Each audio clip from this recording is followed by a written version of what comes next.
그동안에 우리가 주장했던 거는 우리 그 채슬리 하우스비어는 우리는 이제 그렇지 못할 거다라고 아주 소수의 그런 전망을 했던 거죠. 우리 업계 좀 대선배님들 만나서 점심을 먹는데 뭐 박정무 이제부터 진짜 실력 장세잖아. 딱 그 얘기하더라고요. 그렇죠. 그죠? 예, 예. 어제 이제 또 하나 관찰된 게 장기 금리가 빠졌습니다. 어제 또 빠졌죠. 예, 예. 2.8m로 예. 또 떨어졌네요. 예, 그래서 사람들이 생각하는 것만큼 금리 인상이 장기 금리 상승으로 이어지지 않는다. 네.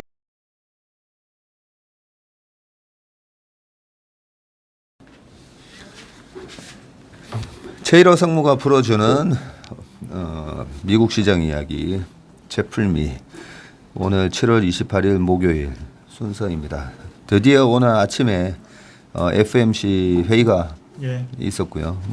예상했던 대로 75bp 인상을 했고 어젯밤부터 뭐 사실은 뭐 그저께부터 시간에서 뭐 주가들이 예. 올라왔고 어젯밤에도 가서 보니까 시장이 상당히 강하게 시작을 하더라고요. 예.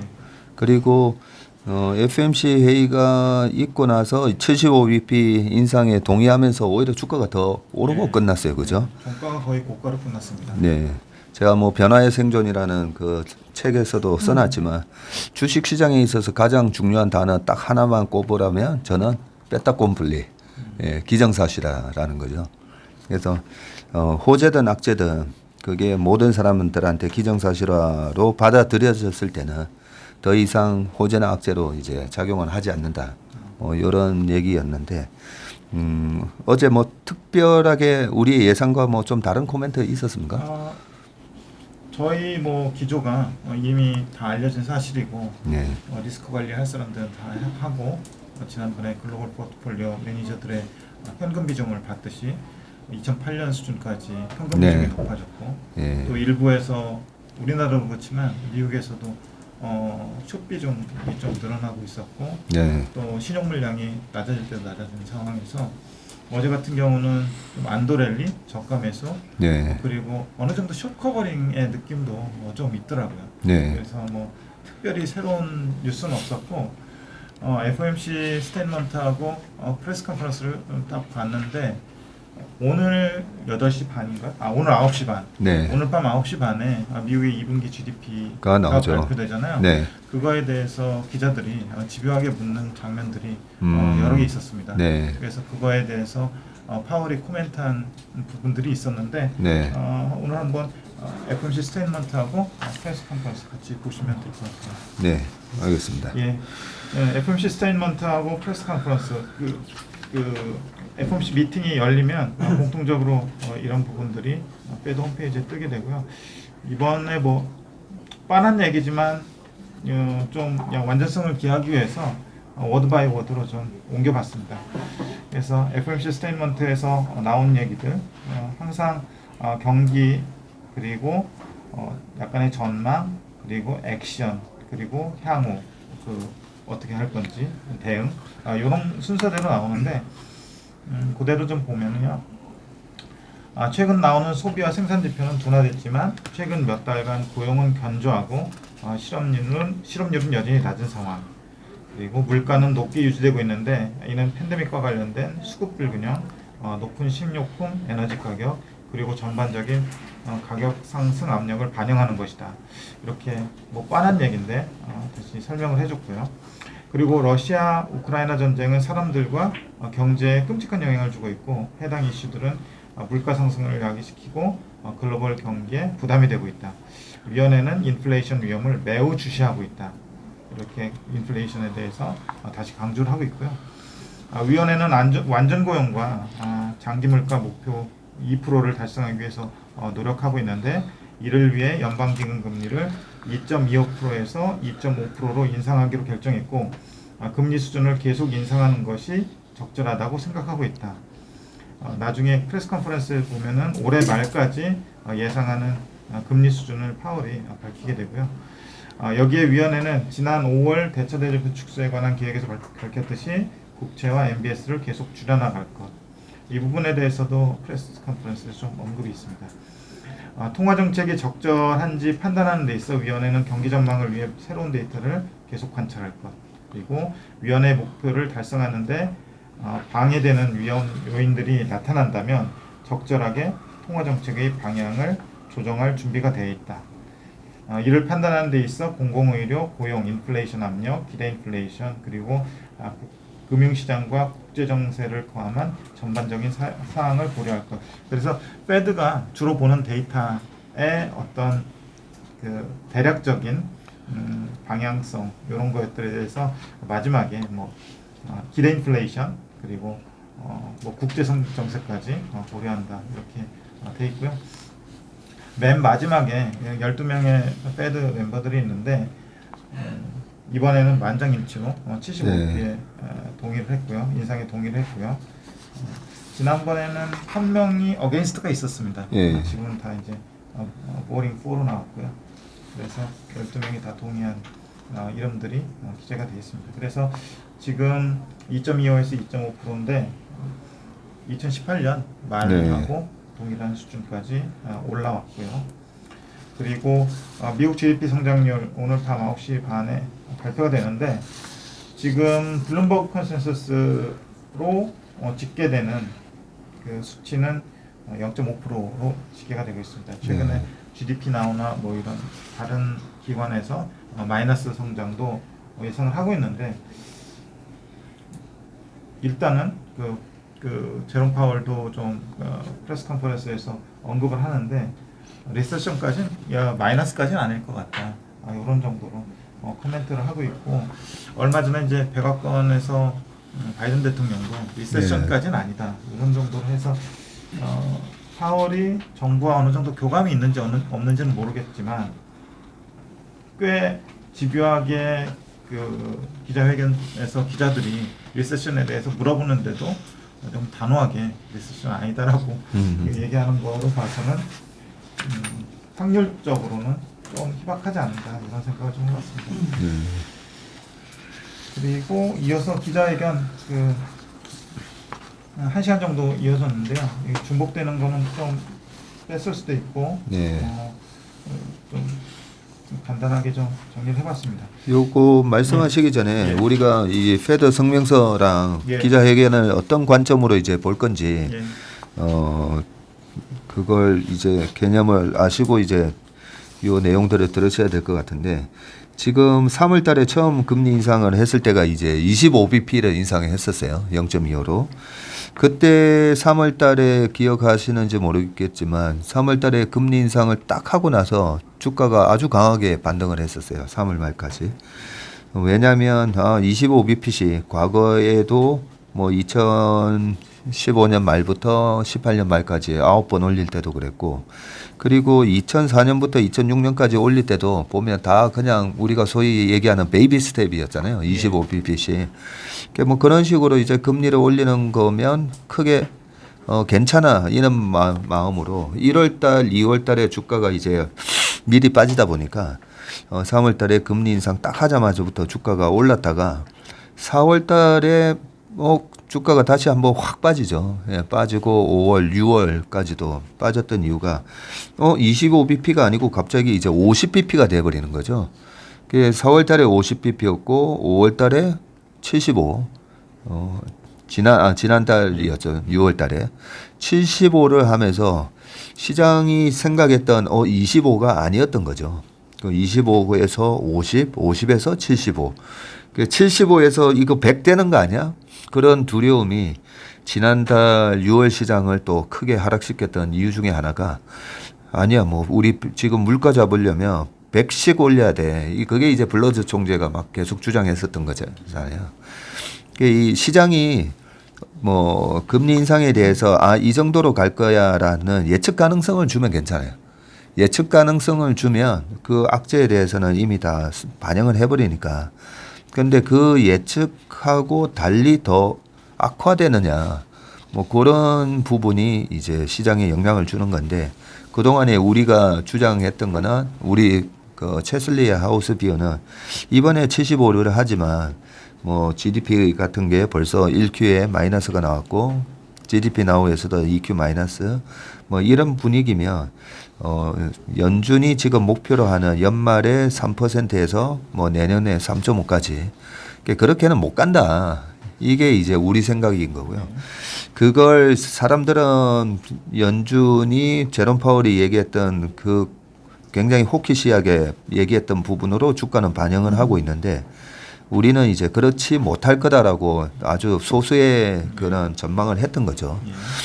그런 부분 때문에 시장이 근데 어제도 제가 한경 가서 인터뷰를 하는데 벌써 이제 내년에 금리 인하할 수 있다라는 얘기가 나오는데 어떻게 생각하십니까? 이런 질문이 나와요 벌써. 그게 우리가 뭐 한 달 전부터 생각했던 부분이었잖아요. 그런 부분들이 이제 시장에서 이렇게 올리고 경기가 침체가 오고 물가가 이제 피크아웃 했다고 하면 연준이 금리를 이제 못 올리고 내년에는 오히려 이제 내릴 수도 있지 않을까. 이런 얘기들이 이제 조금씩 나오고 있어요. 이렇게 이제 시장이 생각하는 견해들이 이제 서로 이제 충돌되는 부분이 나오는데 여전히 아직까지는 이제 페드에서 뭐 그래도 연말까지 아직까지 9월 달에 50bp 그죠? 그리고 한 3번 정도 더 남았는데 그 3번 동안에 50, 50, 25 하든지 지금 2.25죠, 그죠? 해서 25를 연말에 하고 9월하고 11월인가요? 뭐 언제 한 번, 두 번, 50, 50 하면 그렇게 해서 125 하면 3.5가 만들어지니까 여전히 이제 3.5를 간다라고 지금 시장은 이미 인정을 하고 있어요. 이 부분에 대해서 이제 기자들도 집요하게 물어보는 거죠. 혹시 더 호키시해지는가 아니면 약간 반대로 조금 더비시해질 수 있는 건지 그런 질문들이 아마 쭉 있었을 거기 때문에 그 부분은 한번 체크해 주세요. 한마디 이제 첨언을 하면 전반적인 좀 분위기는 파월이 여기서 약간 그 더비시하게 얘기를 하게 되면은 자산 가격이 또 굉장히 출렁이게 되죠. 그러니까 절대 안 되죠. 그래서 자산 가격이 굉장히 출렁이게 되면 그것이 또 버블을 만들어내고 인플레를 잡는데 지장이 있을 것 같다는 생각을 하고 있을 것 같아요.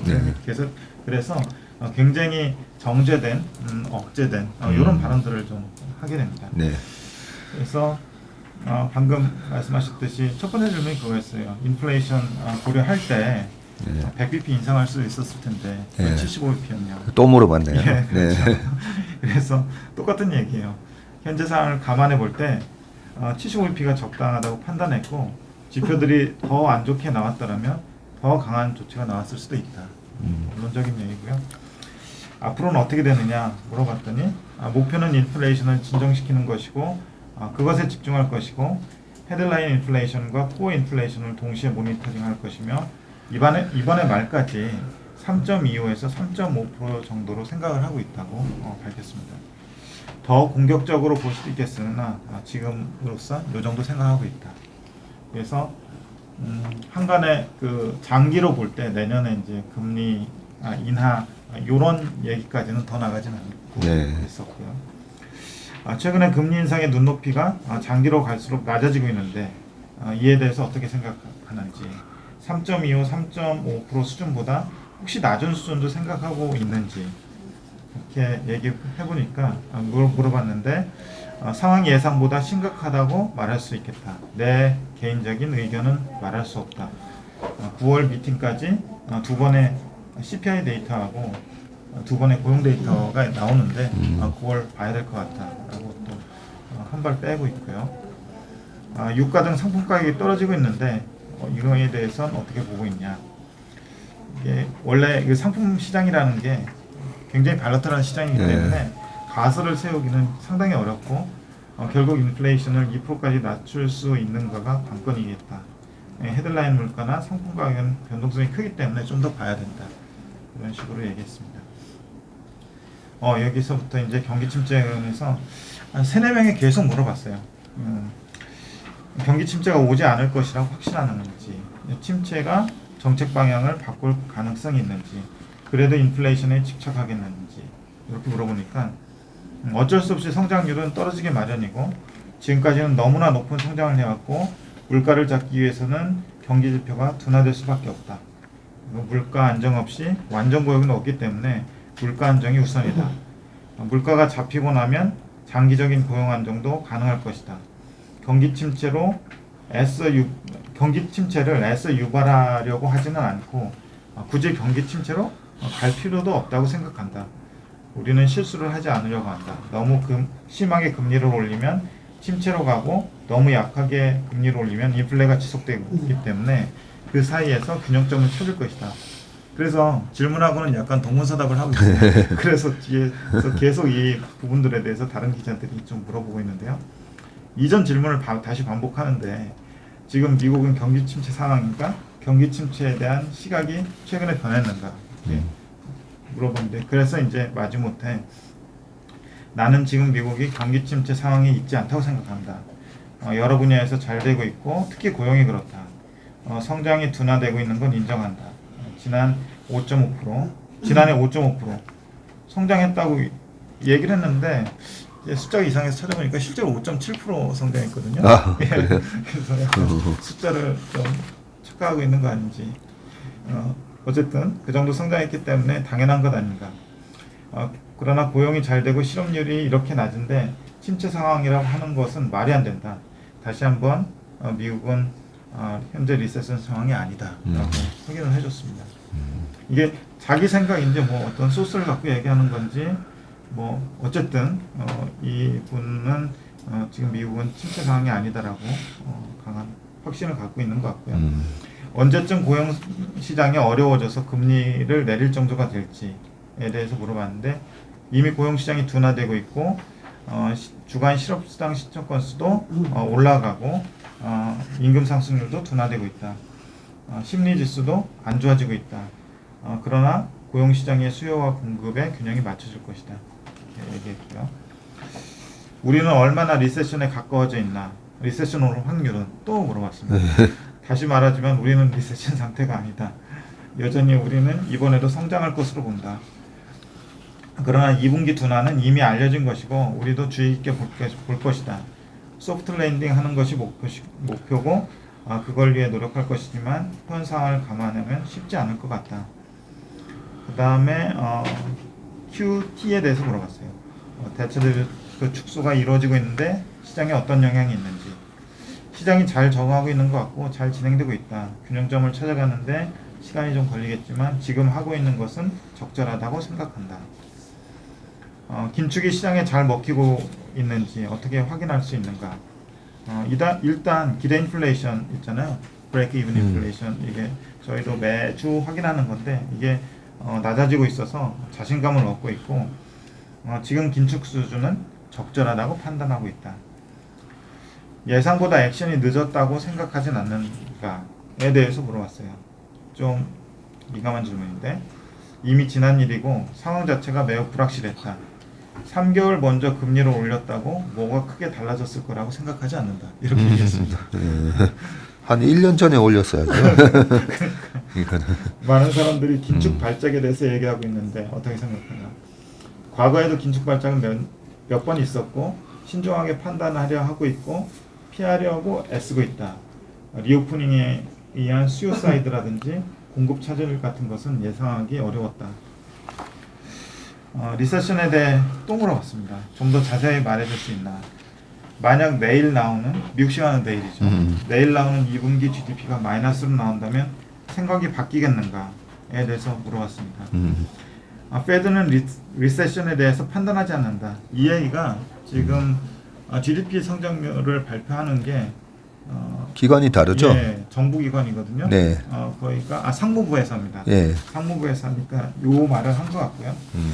우리는 다만 물가 안정과 완전 고용을 위해 우리의 도구를 사용할 뿐이다. 내일 데이터를 봐야 한다. 다만 리세션은 산업 전반에 걸친 둔화가 나타나야 하는데 그런 것 같진 않다. 다시 한번 말하지만 고용이 강하다. 그리고 지금 하고 있는 긴축이 세계 경제에 어떤 영향을 주고 있다고 생각하는지. 그래서 자산 시장에 대해서 얘기를 했는데 그런 자산 시장의 변동성이 일어날 수 있고 많은 자산 가격이 내려올 수 있지만 그것이 전반적으로 인플레이션의 타격보다 크다고 할 수는 없다. 그것이 우리가 인플레이션에 더 신경 쓰고 있는 이유다. 그래서 인플레이션의 주안점을 둬서 지금 액션을 하고 있다는 것을 정당화시키는 코멘트를 했고요. 정책이 가계에 영향을 미치고 있는데 어떻게 생각하느냐. 가계에 영향을 주는 물가가 얼마나 고통스러운지 알고 있다. 특히 저소득층의 고통이 크기 때문에 성장을 둔화시키더라도 물가를 잡으려는 것이다. 이런 식으로 해서 끝났습니다. 네. 우리가 궁금해하는 또 제가 궁금한 부분을 다 기자들이 질문을 해줬는데 예. 그 최상무께서 말씀하셨듯이 여기서 조금 뭐 비둘기파적인 발언을 했다가 자산 가격이 확 올라가면 뭐 실컷 다 그죠? 그렇죠. 예, 해놓고 효과가 아닌 나타나니까 정말 정제된 발언을 했다라고 알 수 있네요. 거의 뭐 한 90%는 교과서적인 발언이에요, 예, 그죠? 그렇습니다. 네. 단지 지난번에는 물가를 잡기 위해서 뭐 100bp도 할 수가 있고 조금 그 페드 멤버들 전체가 이제 굉장히 호키시했으면 최근에는 굉장히 좀 많이 이제 좀 누그러졌어요, 보면. 많이 캄다운 된 것 같습니다. 네. 그래서 어제 특별한 내용은 없었던 것 같고요. 우리가 보는 거는 결국은 리세션이 온 분야가 또 있잖아요, 보면. 예, 최근에 또 뭐 월마트나 타겟이나 이런 것에도 알 수가 있듯이 실제로 재고가 뭐 지나치게 너무 많아져 가지고 소위 말하는 이제 재고 사이클로 보면 경기에 또 둔화 국면에 분명히 들어선 것도 있고, 그런데 전체적으로 보면 또 고용 시장은 굉장히 타이트해요. 우리나라도 똑같은 얘기 하더라고요. 지금 사업하시는 분들 만나서 물어보면 여전히 이제 사람 구하기가 너무 힘들다, 뭐 이런 얘기를 하고 있더라고요. 여기서 조금 지난번 6월달 뭐 7월 초 시장이 급락을 했을 때 계속 이제 100bp에 대한 공포 이런 부분이 있었는데 그 부분에 대한 거는 없다 보니까, 그런 두려움이 이제 없어지다 보니까 주식 시장이 약간 바겐 헌팅 하러 이제 막 들어오는 것 같아요, 보니까. 확실히 이제 페드도 요즘 나오는 데이터들, 그러니까 특히 이제 상품 시장 쪽에서 피크아웃하는 모습들이 많이 보이고, 네. 또 농산물 같은 경우도 뭐 우크라이나 러시아 전쟁에 많은 영향을 받는다고 하지만 네. 일부 그 농산물 같은 경우는 그 이전 수준을 뚫고 내려갔어요. 그래요? 예. 밀 같은 경우 엄청나게 빠졌거든요. 그래서 그런 데이터에 약간 여기 뭐 안 적혀 있지만 안도하고 있는 거 아닌가. 그리고 의도했던 대로 심리 자체는 그 심리 지표 자체는 좀 낮아지고 있는데 굉장히 좀 생각보다 안 좋아지고 있는데, 실제로 나오는 소매 판매 지표나 고용 데이터나 이런 것들은 그렇게 심하게 빠지고 있는 건 아니잖아요. 그런 거에서 약간 심리하고 실제 나타나는 현상하고의 괴리가 클 뿐이지 실질 자체는 리세션 정도는 아니지 않나, 이런 정도의 판단을 하고 있는 것 같습니다. 예. 제가 봤을 때는 이제 주식하기에는 굉장히 좋은 환경이 우리가 도래하고 있잖아요. 다른 빅테크 기업들부터 우리가 최근에 실적을 봤지만 마이크로소프트도 그랬고 구글도 그랬고 매출은 여전히 이제 뭐 하이 싱글이나 뭐 10% 이상의 그런 성장이 나오는데, 단지 이제 비용이 그죠? 아까도 무슨 기업이었죠? 뭐 인력이 꽤 많이 늘었더라고요. 보니까 메타네요, 페이스북. 총 직원 수가 작년 대비해서 32%나 늘었으니까 이런 부분 때문에 이제 인건비가 다 이제 늘어났던 부분이 있는데 어떻게 보면 이렇게 인건비가 늘어난 게 또 소비로 이어지는 거잖아요, 보면. 그렇죠. 그래서 저는 인건비가 늘어나고 고용이 많이 고용이 뭐 완전 고용 상황이다 보니까 물가가 올랐어도 그 부분을 다 감내하면서 소비가 계속 이어지고 있는 부분이 어제 비자 실적 발표에서도 나타났지만, 그래서 너무 이제 시장 전체를 비관적으로 보기보다는 이 물가를 견디면서 매출이 계속 증가하는 기업하고 그죠? 이 물가 상승에 피해를 보는 그런 기업과 업종은 분명히 또 존재하니까 그걸 잘 가려서 해야 되고, 그래서 그저께 이제 우리 업계 좀 대선배님들 만나서 점심을 먹는데 뭐 박정무 이제부터 진짜 실력 장세잖아. 딱 그 얘기하더라고요. 그렇죠. 그죠? 예, 예. 네, 이제부터 뭐 시장 걱정을 할 게 아니라 여기서 정말 수혜를 받는 업종, 피해를 받는 업종, 기업 이렇게 발라서 우리가 투자해야 되다 보니까 이제부터 뭐 실력 장세잖아 하면서 저도 뭐 100% 동감했고요. 그리고 어제 네. 이제 또 하나 관찰된 게 장기 금리가 빠졌습니다. 어제 또 빠졌죠. 예, 예. 2.8m로 예. 또 떨어졌네요. 예, 그래서 사람들이 생각하는 것만큼 금리 인상이 장기 금리 상승으로 이어지지 않는다. 네. 예, 그걸 다시 확인을 시켜줬고요. 천연가스가 최근에 이제 갑자기 또 급등을 해서 그 부분에 대해서도 좀 우려가 많긴 했었는데 약간 천연가스도 약간 쌍봉치고 이제 좀 떨어지지 않을까 그런 뭐 기대를 해보는데요. 그거는 예. 천연가스를 제외하고는 유가도 지금 97불 정도 여전히 이제 100불 밑에서 머무르고 있고 국채금리가 우리가 기대했던 그 예. 국채금리는 계속 3% 밑에서 오히려 이제 레벨 다운이 되는 이런 모습을 보여줘가지고 아직까지는 우리가 생각하는 하반기 시나리오대로 가고 있다라고 볼 수 있을 것 같습니다. 네. 어제 채플미 댓글에 우리 최상무님 감사의 댓글이 되게 많았었어요. 아, 그런가요? 네. 예. 새벽같이 나와가지고 이렇게 좋은 데이터를 매일같이 해주신다고 눈에 실핏줄 터지면서도 해주신다고 감사하다는 댓글 많았습니다. 네. 근데 이런 정도 영상에 관심을 가질 정도면은 주식 실력이나 열정으로 보면은 어바브 에버리지라고 봐야 돼요. 그러니까요. 예, 예. 대단한 분들이에요. 이 사실은 채플미 보시는 분들도. 난이도가 좀 있거든요. 네. 그리고 뭐 제가 그렇게 고객 프렌들리 해가지고 이걸 막 쉽게 풀어서 가지고 얘기하려고 하지도 않고. 네. 근데 3%에서는 좀 달라가지고 좀 그런 게 쉽게 얘기하려고 하는데 여기서 그냥 있는 그대로 우리 회의하듯이 하고. 분명히 이제 어려운 부분도 있고 쉬운 부분도 있을 텐데 그걸 극복을 하면은 네. 분명히 보시는 분들의 실력도 레벨업 될 거라고 생각합니다. 네. 저도 어제 그 생각을 했었어요. 예. 밤에 그 댓글도 쭉 보면서 나도 한 10년 전에 우리 최상무가 이렇게 해주는 영상이 있었으면 좀 더 빨리 이런 미국에서 발표하는 주요 지표들에서 훨씬 더 이제 우리가 get used to it이라고 하잖아요. 또는 get accustomed to it이라고 해서 우리가 거기에 익숙해져 있다 뭐 이런 표현이 있는데 익숙해져 있었으면 좀 더 제가 실력이 더 높아졌을 텐데 그런 생각을 했지만 하여튼 지금이라도 늦지 않았으니까 계속 잘 따라와 주시기 바라겠습니다. 네, 오늘 28일 채플미 여기서 마치겠습니다. 수고하셨습니다. 예, 감사합니다. 네.